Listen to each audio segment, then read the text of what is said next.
We make terrestrial globes. We make them all by hand using traditional techniques, very modern, up-to-date materials. No one's made decent globes since probably the 1800s. They didn't write down their methods. My name is Peter Bellerby and I'm the owner of Bellerby Globe Makers.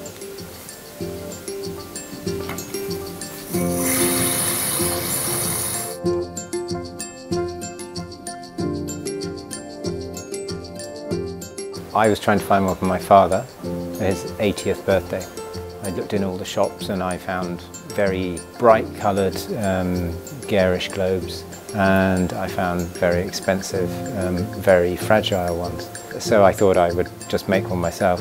Relatively quickly, after about 3 or 4 months, I'd already spent my entire budget that I had allocated and I hadn't achieved anything. I realised I had to make a company because financially it wouldn't have made sense.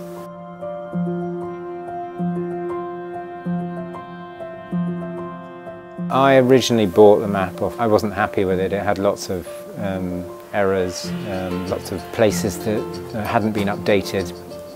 So I kind of stripped it all the way back and then rebuilt it slowly. So it took about a year and a half to do that at the beginning. You can imagine doing that to 3,000 places. It takes quite a while. You can't rush it and you need to double check everything.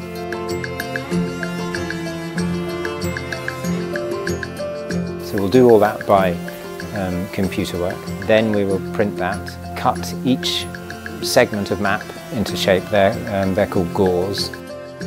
And then it starts the process of going to the painters, paint the oceans. They'll then give the map back to the globe makers, who then apply the piece of map to the globe.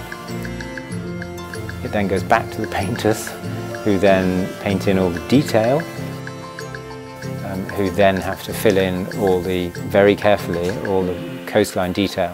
Because obviously if we put the wrong colour onto the map, then we have to take the piece of paper off and then put it back on again. We make globes either with resin or with GRP, which is fiberglass. Very modern, tough. We use the best inks, the globe, so we use filtered water, pH neutral glues to have everything correct so that you're building something that will last. From start to finish, the minimum is about 6 weeks. There's lots of different processes and lots of different drying.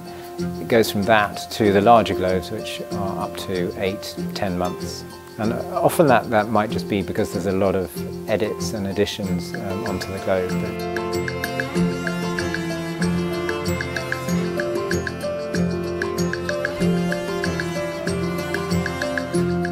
When you go into museums or old houses, you often see a big globe, one of these big giant globes which were made 200 years ago. For some reason, no one's made decent globes for the whole of the 20th century. I thought I'd set about changing that. I would like to think we are making some of the best globes that have ever been made.